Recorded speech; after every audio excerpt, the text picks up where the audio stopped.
behind fasting, some of the rewards of fasting, what breaks our fast, some of the sunnah regarding the fasting. So we enter the month of Ramadan in full stride, as they say. So we'll cover some of the basic rulings of the month of Ramadan, and then maybe we'll leave us a Q&A session in the end if there's any questions.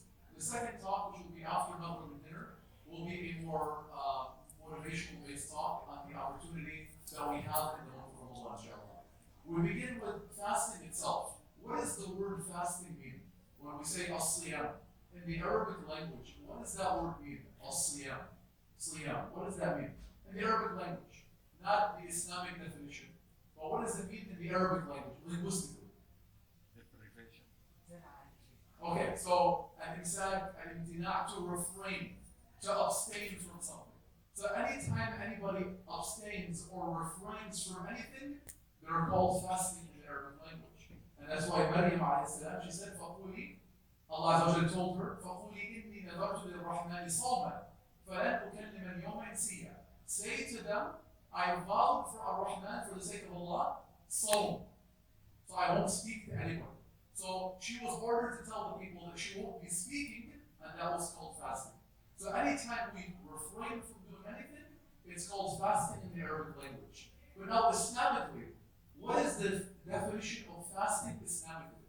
We know that we're refraining from something, but what are we refraining from in the Islamic definition of fasting as we know it?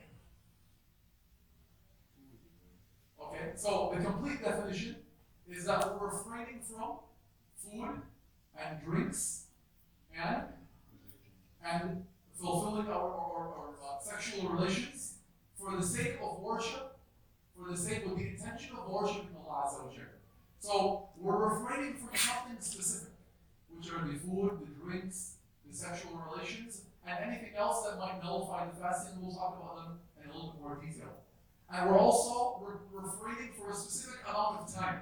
What time is that? What time are we refraining from? So we're refraining from?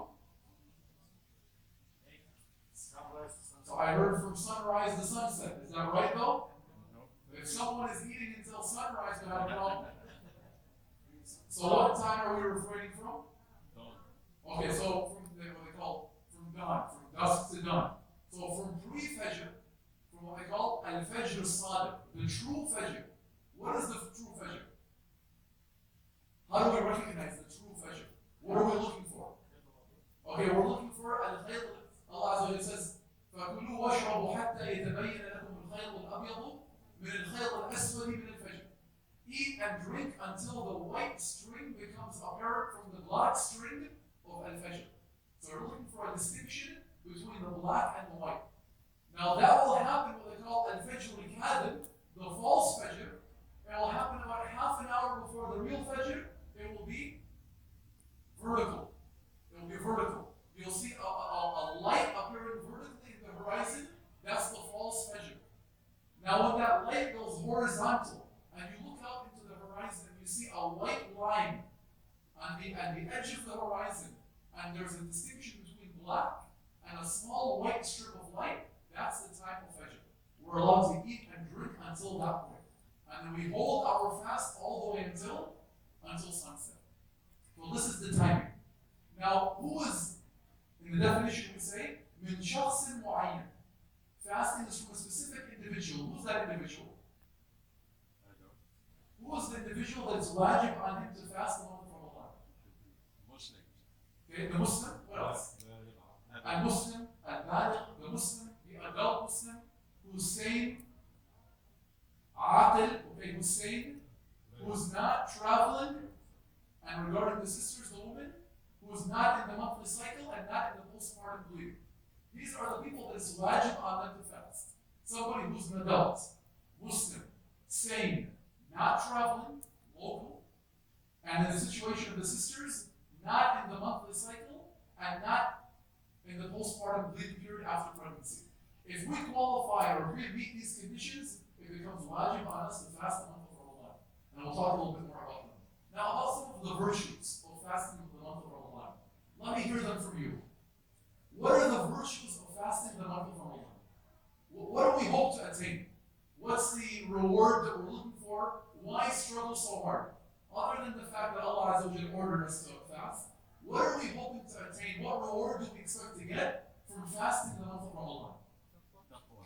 Okay, number one, taqwa. And this will be more or less, this is a wisdom. Let's leave that for the wisdoms. But what are the rewards that we look for? The reward. To enter Jannah.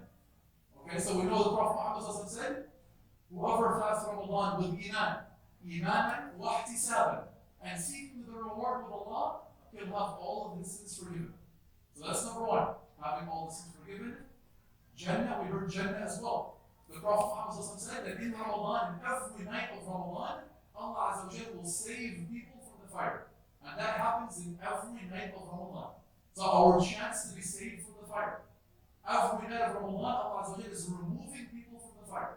So it's obviously a great opportunity. What else? Okay, we said so wiping out all of the sins. All of the sins will be forgiven. Also, we know that in Jannah there are different gates. What is the gate called for the ones who used to fast in the dunya? Ar-Rayyan. The Prophet Muhammad said that one of the doors of Jannah is called Ar-Rayyan. It will be called out, the people will be called out to say, where are the fasting ones? Where are the ones who used to fast? And they'll be ordered to enter from Bab Rayyan. And once they enter from that door, it will be closed. And nobody else will enter that door after them. So these are the virtues.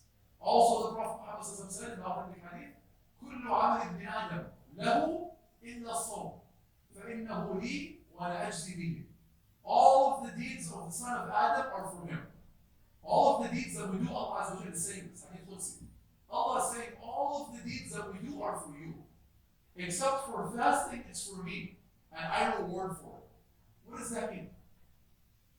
How are all of the deeds that we do for us, but not fasting? What's the difference between all of the deeds that we do and siyam? To the point that Allah Azza wa Jalla says, except for fasting, it's for me. And I reward for it. What does that mean?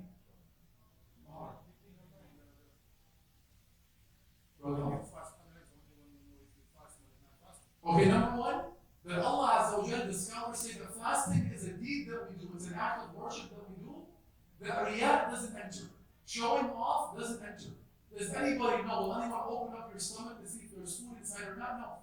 So no one knows that we're fasting, meaning that it's that much closer to being sincere for the sake of Allah. So for that reason, Allah Azza wa Jalla says, that's for me. Fasting is for me, I reward for it very specifically. Not like all of the other deeds, where they're multiplied by 10 up to 700. Fasting doesn't even enter that formula, that equation. A unique virtue and reward of fasting. Also, the scholar said that with fasting, it's the one deed that people cannot take away from you on the Day of Judgment. When we enter into that accountability with the people, and people will start taking our good deeds. We're told about people who will come on the Day of Judgment with good deeds, but they cursed this person, they hit that person, they stole the money of this person. So the people they oppressed in the dunya will begin taking from their deeds. And if they run out of deeds, they'll begin taking from their bad deeds. So the scholar said, except for fasting. It doesn't enter this equation of give and take. It's a very unique deed that we do in this dunya. Also from the virtues of fasting, the Prophet Muhammad said, the sa'imi farhatan. The fasting person will have two moments of joy. One moment when he breaks his fast. And the second moment when he meets his Lord. And we can all relate to that first moment. When we're sitting there that first day of Ramadan, and the food is on the dinner table. And we're counting down the seconds, and we're looking at the food, and our eyes are already eating. And we can smell the food, and we see the steam rising up. This is a farha. This is a moment of joy. You find yourself with extreme joy. The brain is releasing chemicals of happiness at that point. That's the first moment of joy in the dunya. But the Prophet Muhammad said that we'll have a second moment of joy when we meet Allah. And this is very unique and specific to the fasting person. Also, with intercession. We were told that fasting will intercede for us on the Day of Judgment. Fasting in Quran will come on the Day of Judgment, and fasting will say, oh Allah, I prevented this person from food and from desires during the day. Allow me to intercede for him. So fasting will be allowed to intercede, and the intercession will be accepted. And the second thing was the Quran. So these are some of the rewards that we hope to attain by fasting. The point of this is that you have to remind yourself of them, so you enter the month of Ramadan with that motivation. These are the rewards that are awaiting. Having all of your sins forgiven, entering Bab Rayyan, entering Jannah. Try to remind yourself of this before the month of Ramadan. Now, what are some of the wisdoms now? Why do we fast the month of Ramadan? What does Allah want from us by making fasting wajib on us? We heard the first one already, which is taqwa. The scholars say that the number one reason why we fast the month of Ramadan is to attain taqwa. لَعَلَّكُمْ تَتَّقُونَ. So that you may attain taqwa. How does that happen? How is it that when we fast the month of Ramadan, it builds in us taqwa? Or first of all, what is taqwa? What is taqwa that the month of Ramadan will help us attain? How can we define that? What is taqwa? Barrier. Okay, piety, a barrier. So taqwa in the Arabic language is a shield or a barrier. So now with that definition, how do we understand it Islamically? If piety is a shield or a barrier, what is taqwa Islamically? It's our spiritual barrier or shield that we have, that we develop in our heart, that prevents us from falling into the haram, that prevents us from transgressing the bounds, from disobeying Allah. That shield that we have in our heart that stops us, that's called taqwa. So how does fasting now help us attain that taqwa? The scholar said that in the month of Ramadan, you're refraining from food and from drink and from your fulfilling your desires, things that were once lawful for you, things that were halal.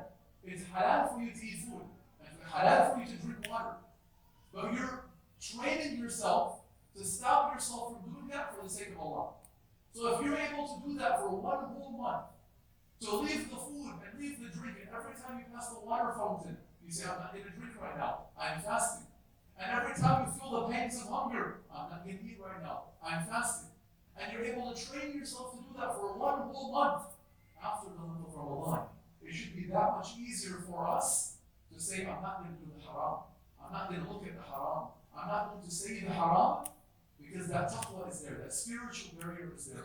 So Allah Azza wa Jalla wants us to use the month of Ramadan as a platform to get to that point, to develop those habits so that we can get to that point. So that's the first wisdom, the goal that Allah Azza wa Jalla wants from us. What's number two?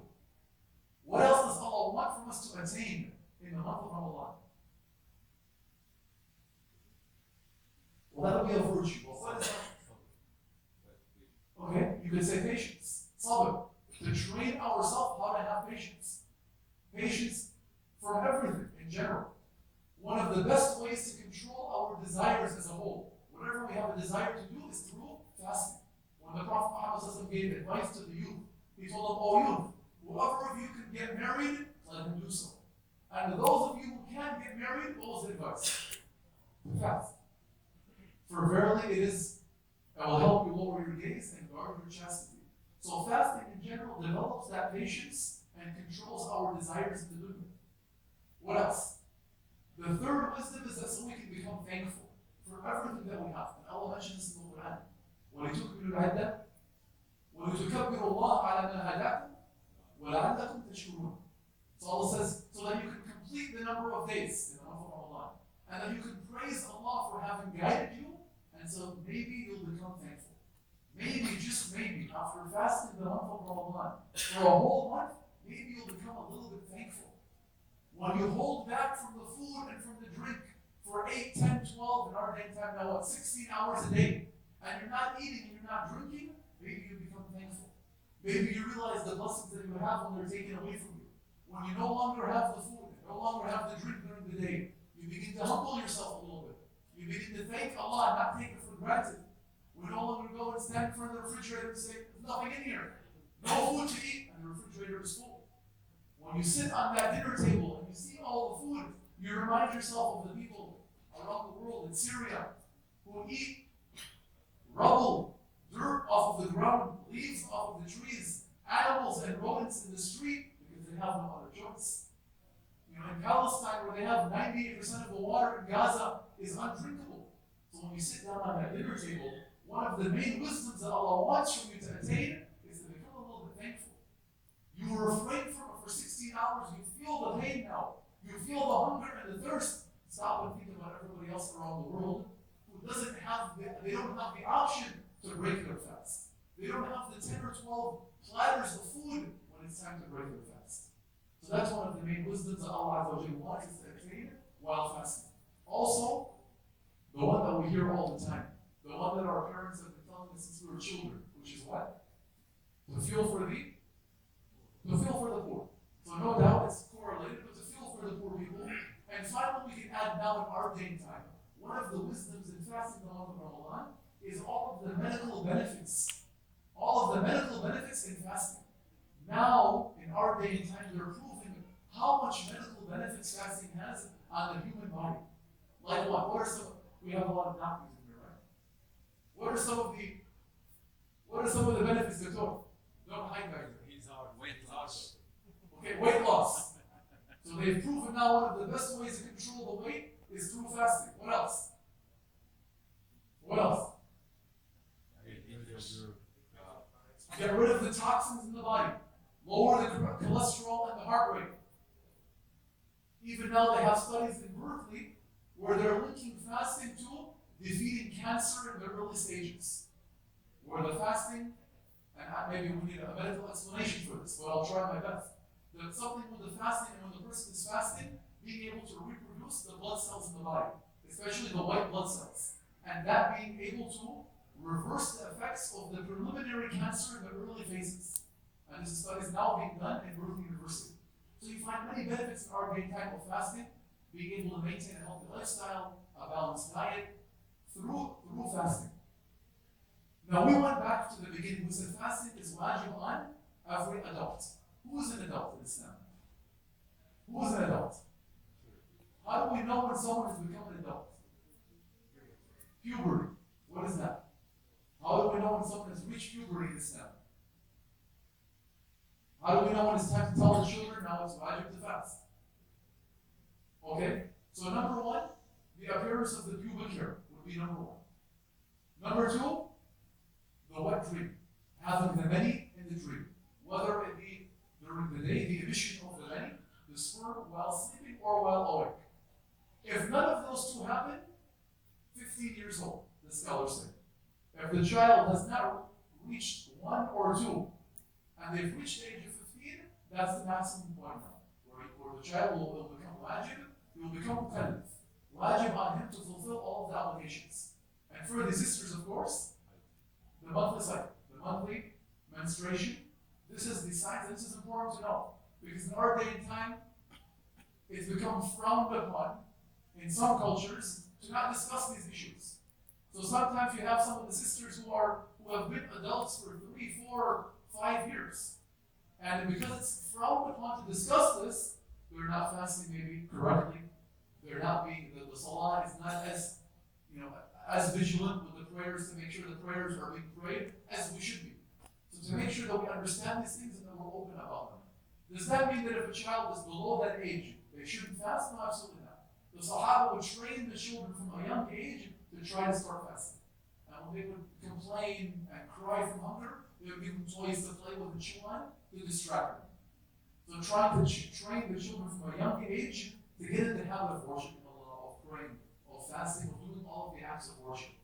We also said that the person must be, in order to fast, not traveling, local. Same. It should be same. He should be sane. That one is given. The person should be, the pen has been lifted from 3 people. From the insane until he regains his sanity, from the young child until he grows up, and from the one who's sleeping until he wakes up. But how about the traveler now? Fasting is not wajib on the traveler. So the question is it better to fast, or is it better to break the fast while traveling? It depends on the Fast or break the fast? Break the fast. It depends on the hardship. All of the above. All of the above. Okay, so which one? Order from Allah means it's better to fast? Okay, break the fast. Because Allah says in the Quran, if you're sick or traveling, break the fast. So when we look at all of the proofs, we find that the answer is both of them combined, meaning that it's a case-by-case situation. If there's hardship in traveling and fasting, it becomes wajib to break the fast. If the person is going to be experiencing any hardship while traveling, then it's wajib to break the fast. fast. And this is how we apply all of the narrations when the Prophet Muhammad saying, لَيْسَ مِنَ الْبِرِّ الصِّيَامُ فِي السَّفَرِ. It is not from piety to fast while traveling. And the context of this narration, while they were traveling, the Prophet Muhammad, when it became extremely hot, he broke his fast in front of everybody. But one man insisted that he won't do it. He's going to carry on fasting. Until what happened? He passed out. He fainted. So the Prophet Muhammad found everyone surrounding him, fanning him off, pouring water on him, and he said, لَيْسَ مِنَ الْبِرِّ الصِّيَامُ فِي السَّفَرِ. It is not from piety to fast while traveling. So if it's going to reach a situation of hardship and difficulty and possibly harming yourself, it becomes logic to break the fast. But if it doesn't get to that point, if we're traveling from here to Oakland, technically this is a travel, and there's no hardship whatsoever, what's better in that situation? The scholars said it's better to fast in that situation. And this is how we all apply all the other ahadith of the Prophet Muhammad fasting, of the Prophet Muhammad saying, مَنْ وَجَدَ قُوَّةً فَصَامَ فَحَسَنَ. Whoever has the strength and fast, that's good for him. So when we combine all of the proofs, we get to this conclusion. If the travel is not, there's no hardship or difficulty, fast. Why? Why is it better to fast in that situation if there's no hardship or difficulty and not delay it until later? So to get the reward of fasting at the time, at that blessed time, the gates of the hellfire closed, the gates of Jannah opened, Shaitan chained. To fast during that time, no doubt, is easier and more blessed than the other times. And also to fast with the people. When we fast in the month of Ramadan, you have Qiyam al-Layl, you have Taraweeh, you have Iftar in the Masajid. To fast at that time, no doubt, is easier. How about the ill? We heard the ayah from فَمَنْ كَانَ مِنْكُمْ مَرِيضًا أَوْ عَلَى سَفَرٍ. What about the people who are sick? What do? So the same situation. We apply the same situation for ones who are not chronically ill. If somebody is not chronically ill and they're able to fast with no difficulty, someone has a runny nose. Are they sick or not? They're sick. They have runny nose. They're called in the Arabic language being sick. But if they have no difficulty and they're able to fast, it's better to do so to get out of the way. But in both situations, is it allowed for them to break the fast? It's allowed. No one can say anything. If someone was traveling from here to Sacramento or wherever he considered travel, and they broke the fast, it's allowed. If someone had a runny nose and he says, I'm marid, I'm sick today, no one can say, you must fast. It's up to them to make that decision. Now, somebody gets headache from fasting. What's that? Somebody gets headache or hungry from fasting. I'll send him to the heart doctor. Now, regarding the elderly and the chronically ill now. Okay, so we have the verse of the Quran. How was fasting made wajib? In order for us to completely paint the picture. How and when was fasting made wajib? Fasting was made wajib in the second year of Hijrah. In the beginning of Islam, people were given the choice if they wanted to fast or if they wanted to break their fast. It was up to them. They were given the choice. They were told, وَعَلَى الَّذِينَ يُطِيقُونَهُ فِدْيَةٌ طَعَامُ مِسْكِينٍ. For the ones who find difficulty in fasting, they can feed one poor person for each day. They don't have to fast. That was in the beginning, and then that was abrogated. That was changed with the ayah that came right after. فَمَنْ شَهِدَ مِنْكُمُ الشَّهْرَ فَلْيَصُمْ. Whoever sees the month of Ramadan, let him fast. So that was wiped away. It was wiped away except for a few different people. 4 people. 4 people were given the exception that they don't have to fast. They just feed one poor person for each day that they miss. Who are they? The elderly, the chronically ill, the ones who have an illness they don't expect to recover from. And number 3 and 4, the pregnant and the breastfeeding. And these are the ones that we have to discuss in a little bit more detail. The pregnant and breastfeeding women, they do not have to fast, and they don't have to make up the fast either. What do? They feed one poor person for each day that they miss. So regarding this verse, Ibn Abbas said that this verse was abrogated except for 4 people. And Ibn Abbas, as we know, is a great scholar and mufassir of the Quran. He said this verse was abrogated except for 4 people. The elderly, the chronically ill, the pregnant, and the breastfeeding woman. So this was the understanding of Ibn Abbas. Moreover, we have Ibn Umar.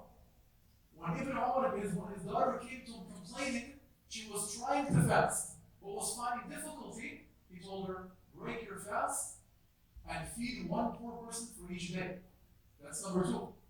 We also have some narrations of Ibn Abbas saying, for the women who are pregnant or breastfeeding, break your fast and do not make up the day, but instead feed one poor person for each day.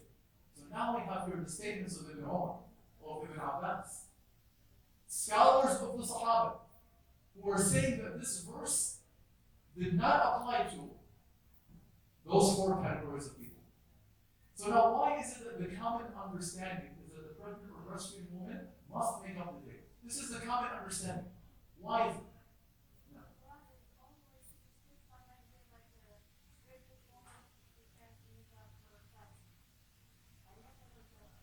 Yeah. No. So that's what I'm asking. Why is that the common understanding? It's the majority of the opinion based on making analogy to the pregnant and breastfeeding woman to the sick. They said, we have no proof that we know of specifying the pregnant and the breastfeeding, so we'll say the pregnant and the breastfeeding woman is like the sick woman. So Allah says, فَعِدَّةٌ مِنْ أَيَّامٍ أُخَرَ. So they've made analogy of the pregnant and the breastfeeding woman to the sick. But now that we have authentic proof from the Sahaba, this was their understanding, and we don't have a single companion different from them, they consider this ijma' al-Sahaba, the consensus of all the companions. Nobody disagreed. Nobody said, oh, Ibn Abbas, how could you say that? This is not correct. My wife will make up the day. No one said that. No one said, oh, Ibn Abbas became one of the muftis of the Sahaba, the ones who give fatwa, the mufassir of the Quran. This was his understanding. So once we have the authentic proof, and the authentic proof didn't reach everybody. It's not necessarily that everybody knew these narrations, but once we have that now, that becomes a strong opinion. Why is that logically? Logically, why does that make sense? That the pregnant and the breastfeeding woman should not be making up the days, logically. Let's take a common example. The woman becomes pregnant. She misses the entire month of Ramadan. How many days does she owe now? 30. She's going to breastfeed for how many years? If she wants it, 2 years. How many days does she owe now? Plus the month that she missed while she was pregnant, how many? She owes 90 days now. And knowing how the Muslims are, she'll get pregnant again after that. So are we going to tell the sister, now you owe 180 days of fasting? So logically, it makes sense that the woman who's going to be pregnant and breastfeeding for 2 years in a row and might owe 90 days of fasting, it makes sense for her not to be expected to make up these days for 1/4 of the year of fasting or half of the year of fasting. This will be very difficult. So this coincides also with the logic that she doesn't make up the day. Now, going into some of the rulings, what are some of the matters that break the fast? What breaks our fast that we have to stay away from? By eating. Just eating? Okay, so eating or drinking. That's it? We're missing one word. We need one word to that. Intentionally. Intentionally. Intentionally. So intentional eating or drinking will break the fast. Meaning that if someone walks in, as happened a few days ago, and they were fasting and it was 7 p.m., and they ate an entire meal with dessert, a 5-course meal. Salad, the meal, dessert. I don't know what the 5 courses are. Well, they eat all of them. And then they remember, subhanAllah, I was fasting. Is their fasting valid or not? It's valid. Even if they eat an entire meal, even if it becomes time to break their fast, they have no more room left. Their fasting is valid. The Prophet Muhammad said, whoever eats forgetfully or drinks forgetfully, let them carry on with their fast. For verily that was Allah Azza wa Jal wanting to feed them and wanting to quench their thirst. So number one, intentional eating and drinking will break the fast. Number two, what's that? Sexual relations will break the fast. The man came to the Prophet Muhammad and said, Halaktu wa halakt. I am destroyed and I've destroyed people. The Prophet Muhammad said, what happened? What did you destroy? Who got destroyed? And he said, I had relations with my spouse while fasting in the month of Ramadan. So what the Prophet Muhammad gave 3 solutions, 3 choices to make that up. He said, can you free a slave? The man said, no, I can't free a slave, no way. He said, can you feed 60 poor people? He said, no, I can't, there's no way I can afford to feed even myself. He said, can you fast for 2 months straight, 60 days straight without breaking it off? He said, no, I can't do that. There's no way I can do that. So the Prophet told him, stay here. Sit down and wait. Until one man came with a basket of dates for charity. And he told him, Ya Rasulullah, this is for sadaqah. So the Prophet called the man. He said, where is that man? He came back up. He said, here's a basket of dates. Go and distribute it to the fuqara, to the poor of Medina, to make up for that sin that you did. He said, Ya Rasulullah, there is no one poorer in Medina than me. So the Prophet smiled and said, then give it to your family. Take it and give it to your family. So no doubt having relations of one is in the month of Ramadan breaks our fast. That's number 2. Number 3, intentional vomiting. The Prophet said, Man istata'a, whoever forces himself to vomit must make up the day. So when we make ourselves vomit, when we intentionally vomit, we have to make up that day. But if the vomit comes on its own, if we feel sick, car sick, emotion sick, whatever it might be, and we have the urge and we throw up, we're allowed to carry on the fast if we are able to. It's not wajib, but if we're able to, we can carry on that fast. Number 4, the postnatal bleeding and the menstruation for the sisters. If this happens, even if it comes 1 minute before breaking the fast, and don't hate me, this is the ruling. If it comes 1 minute before breaking the fast, then this day must be made up. So if Flawed is at 8:12 and at 8:11 the monthly cycle comes about, then this day must be made up. And that breaks the fast automatically. So these are the 5 things that break the fast. Was there a question? We'll talk about that now. Now, there are some things that are, we could say, commonly misunderstood that we're allowed to do while fasting. The first of them is brushing the teeth. The Sahaba would say, we would see the Prophet Muhammad cleaning his teeth so much while fasting, we would not be able to count. We would lose track of how many times he would take the miswak stick out and clean his teeth with it. So now the common question, okay, we're allowed to use the miswak. Can we brush our teeth? So the answer is yes. If we're allowed to put anything in the mouth, the miswak, water for wudu, we're allowed to also brush the teeth. With the condition that what? That we don't swallow anything. Now the danger with toothpaste is that a lot of the ones that we use in our day and time, they're very strong flavors. And they stay in the mouth for a long time. So if you're going to brush the teeth, you have to make sure the mouth is rinsed out very well, that you continuously are spitting out the leftover flavor rather than swallowing. Or get a flavorless toothpaste if they have one. But the miswak stick also has flavor in it, does it not? It also releases natural chemical and has a lot of flavor in it as well. So likewise, we can brush our teeth. That's number 1. We're allowed to brush the teeth. Number 2, donating blood. In the beginning of Islam, it was not allowed while fasting to have hijab coming performed or to donate blood, but then it was abrogated and it's allowed to donate blood if we had to or have hijab performed. Covered. Now,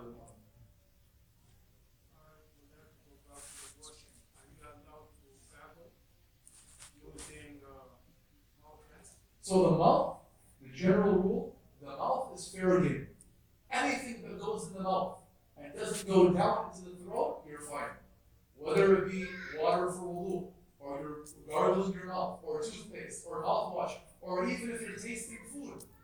We have narrations that if someone is cooking, that they're allowed to taste food, but they must spit it right out. So they can't swallow, they will spit it out and rinse out the mouth, rather than swallowing the food. So the mouth in general is fair game. It's allowed that anything enter the mouth as long as it doesn't get swallowed. Number 3, kissing one's spouse. Is it allowed or not? It's allowed. It's allowed. Aisha said the Prophet Muhammad used to kiss his spouse while fasting and then she smiled. Why did she smile? Because she was talking about herself. So she couldn't hold But we also have one narration, we have to be careful, where an old man came to the Prophet Muhammad and said, "Can I kiss my spouse while fasting?" So the Prophet Muhammad said, "Yes." A young man came and said, "Can I kiss my spouse while fasting?" He said, "No." So the Sahaba around him said, "What happened?" One man came, yes, one man came, no. He said, "The elderly man, he has no worry, he can control himself.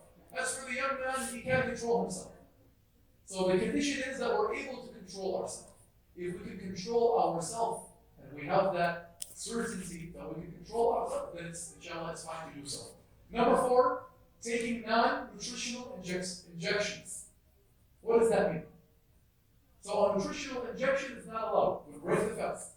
If someone goes and receives an IV, a vitamin shot, whatever else exists out there, glucose. Is that IV? A shot, okay. Those would all break the fast. But non-nutritional would not break it. Like what? What's an example of an injection that's non-nutritional? What's that? Insulin. Insulin? For diabetes. No, that would be nutritional. No. Insulin. We know what it is, sugar. It's the opposite of It's it. not because I have no nutrition of drugs. Unnutritional. This stuff because I asked that question several years ago. Okay, we have to look into this one then. Because there's a difference of opinion for the diabetic.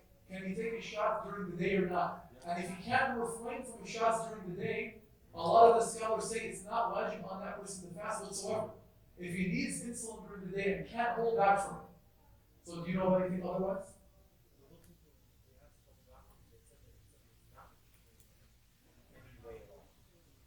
I spoke with the three. Uh-huh. I spoke with them for 3 told me that yes, I can inject myself using the instrument if need be. I say that because I have no This is not nutritional. It's the opposite. We lower the sugar. Okay. It's like antibiotic. Yeah. So, unless the person is chronically ill or not, again, there are fatwa that allow the diabetic patient who requires insulin to break the fast. And they say this person is chronically ill. If they require the insulin during the day and they cannot fast without it, they have the permission, if they want to break the fast. If they choose, according to the advice of doctors, to inject the insulin and to carry on, then they're allowed to do so. Number 5, or 4 and 5, nasal drops and eye drops. Are these allowed or not? They're allowed. They're allowed while fasting. How do we know that it's allowed to put something in the eye? But again, what we're talking about, everything we're talking about is as long as it doesn't get swallowed. If things are being placed anywhere and then swallowed, then they would break the fast. But we're talking about something placed in the eye. You don't necessarily have to swallow it. So the Prophet Muhammad said, what did he used to put in his eyes? Kuhul.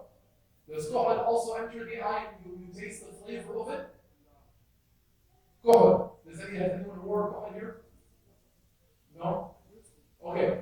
So the kuhul that's used by the Prophet Muhammad is very strong. And if you wear it, it will enter the eye. And you'll be able to taste some of the flavor of it. The powder, the very thick powder form of the kuhul. What about nasal drops? Same way. The same rule. What about putting water in the nose? Does it break your fast? Of course not. Dialysis? This person, it would be hard to say they're not chronically ill. And in a situation where I would assume the doctors would advise them not to fast in that situation. Extremely weak and in need of, as much nutrition as they can get if they're going through that dialysis. So that would be chronically ill in that situation. Yeah. Especially on the days over there. Smoking. If you're diabetic and you're fasting, now you need sugar because you're going to fall unconscious. So that's the point that we're talking about. Yeah. The reason that scholars have given the fatwa that it's allowed is because when a diabetic patient, Allahu A'lam, from what I'm understanding, tries the fast, sometimes it can bring about other problems. And we've seen brothers even in their own masjid faint and pass out, things like that. So it could bring about other problems. So they're given the permission to break the fast. But and feed one poor person for each day. But if they think that they can take the insulin in the morning and at night, or and they won't be affected, then they should allow it. What about bathing? Bathing, swimming, washing the head, all of that. Allowed or not? You're fasting. Can you go head first into the pool, diving? You can. Again, as long as you don't swallow the water. The Prophet ﷺ would wash his head, would make ghusl, would try to cool down while fasting. About smoking. No, that's good. Somebody smoke. Yeah, so again, smoking clearly breaks the fast. Smoking has many, many things, and the doctors here would understand more, that enter the bloodstream directly when smoking. Many different substances that will enter the bloodstream directly that break the fast. So He should wait until the sunset. he should wait until never. Yeah, something. While fasting, it wouldn't be allowed if it's entering the bloodstream. If the nicotine is entering the bloodstream while fasting, it wouldn't be allowed. So dental work, where we have here the possibility of blood, it's fine. We have rinsing of the mouth, it's fine. We have non-nutritional injections, we're fine. So if we're not swallowing anything, then we're okay with dental work. As long as we're not swallowing what's being put in the mouth, we're fine. If the person chose to break the fast, they're allowed to do so. But many people choose to, for a minor cavity, for a tooth being pulled, they want to carry on with their fast. About nicotine patch. Yeah, so extreme pain, they're ill, they would break the fast. Nicotine patch. Would break the fast. Would break the fast. In this The patch. We're talking about doing it while fasting. Yeah. Would break the fast as well. Why? It's not going to Enter, the nicotine enters the bloodstream through this thing. through the patch. Yeah. That's why they were.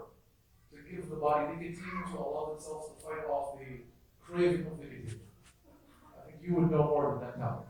Yeah, it goes. It goes in the But bloodstream. not through a natural opening. Yeah, still, it's entered the bloodstream. And again, lastly, swallowing any or tasting food without swallowing. That also is allowed, especially for the sisters that cook. It's allowed to taste the food as long as it's not being swallowed. Now, and I'll end with this here. What are some of the etiquettes of fasting that we have to make sure that we're doing while fasting? Everything that taking swallow intentionally, whether it's swimming, eating, brushing your teeth. Intentionally. It doesn't break your fast. No. So the first one was the general rule. We're forgiven. رفع عن أمتي الخطأ والنسيان وما استكرهوا عليه. We've been forgiven for mistakes, for forgetfulness, and everything we're forced to do. So that's a general rule. If someone accidentally swallows water, accidentally, while in the shower, water enters the mouth, they're forgiven for that. But we're talking about intentional. That, of course, will break the fast.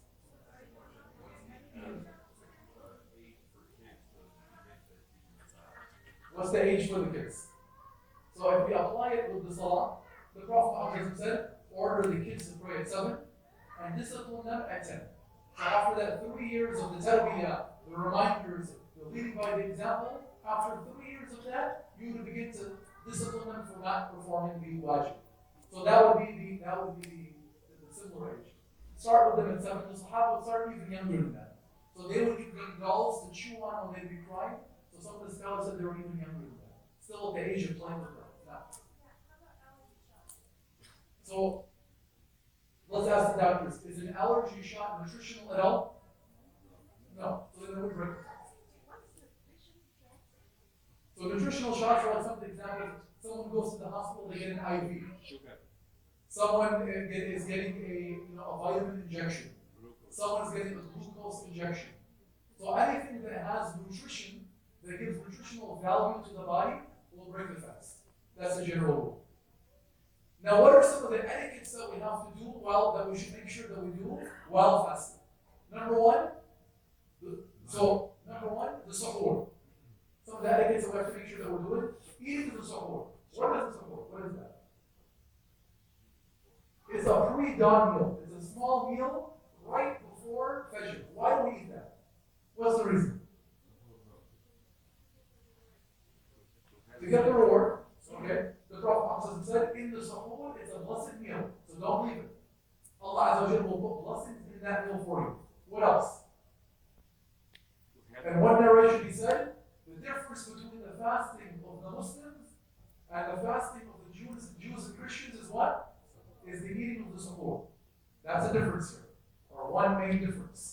What else? Also, the Prophet Muhammad said that Allah Azza wa Jalla will send His angels to seek mercy, to ask Allah to have mercy on the ones that are eating the suhoor. There's many different reasons why we make sure we don't miss that meal. We make sure that we don't just sleep right through it. 5 more minutes of sleep, another hour. It's a very blessed meal. The angels will be making forgiveness for us while we're eating it, so don't miss that meal. Number 2, refraining from the evil speech, the foul language, the cursing, the yelling, the arguing, whatever it might be.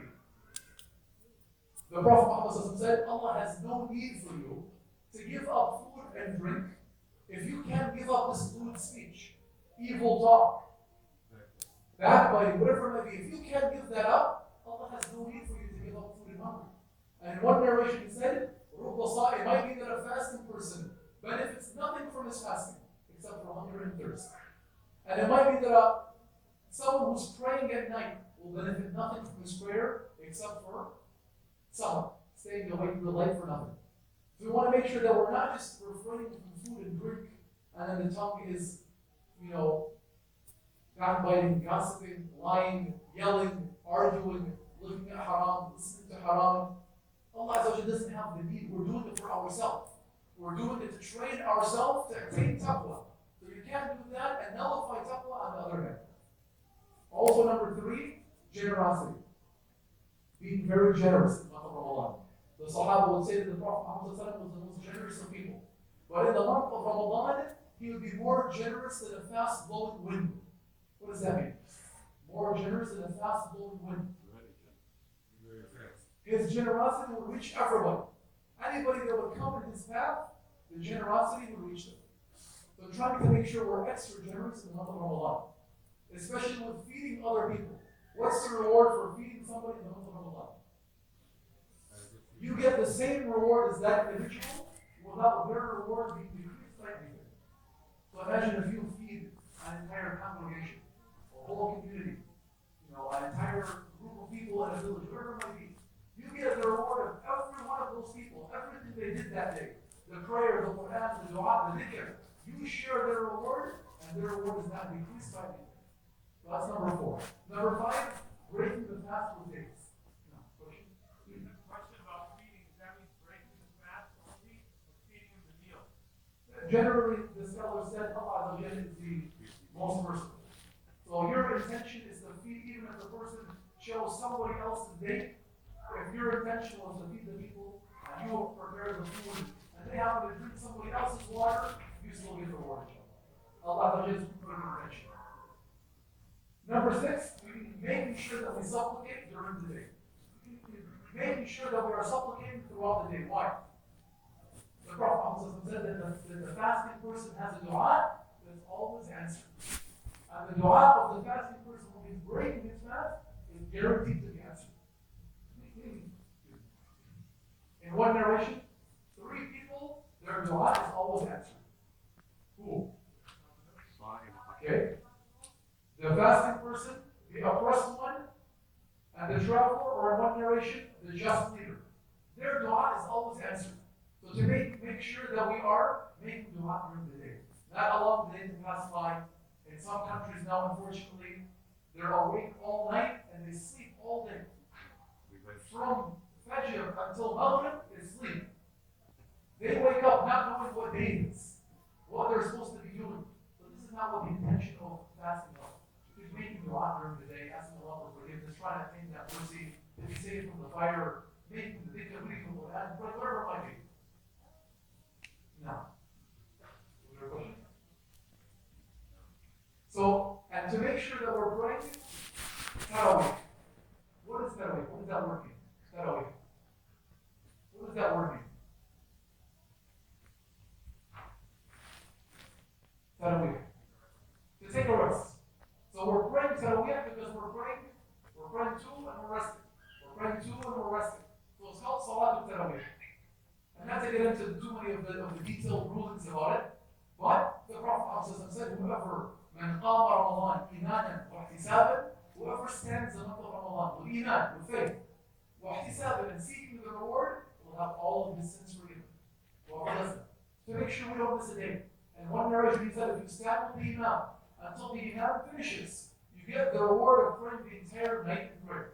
If you start with the Imam and end with the Imam, and don't leave early, don't pull out early, you get the reward of having the entire night of prayer. How many units should we be praying?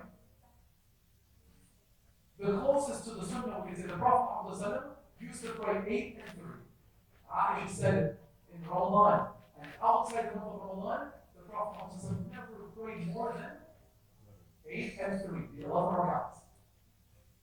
And we have narrations even of Umar ibn Khattab ordering Ubay ibn Ka'b to lead the people in 8 and 3.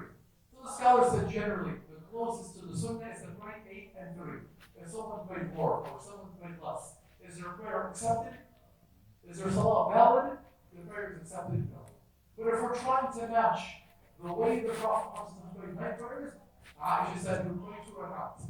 And don't ask about their length, and don't ask about their beauty. Don't even ask. He would pray 2 beautiful long rakats, and then he would stop and pray 2 more. And again, don't ask about their length, and don't ask about their beauty. And she did that until 8, and then she said he would end the night in 3. So that was his sunnah, to pray 8 and 3. And finally, making sure that we try to make i'tikaf. What is i'tikaf? To spend seclusion in the masjid the last 10 nights of Ramadan, or as much as we can of it. The Prophet ﷺ in the last 10 nights of Ramadan would roll up his sleeves and would move into the masjid. Male and female, the sisters would also do the same. To make sure that they would attain that full reward to catch Laylatul Qadr. Now one night is worth more than 1,000 months. Now one night where Allah Azza wa Jalla forgives the people, anything we do in that night is multiplied by 1,000 months. They would literally move into the masjid in seclusion and spend their time there in worship, reading Quran, and prayer. So try to also do part of that. So it's the adhan time of Ramadan now. We'll end with this inshallah. Maybe if there's any more questions, we can take them after the next lecture inshallah.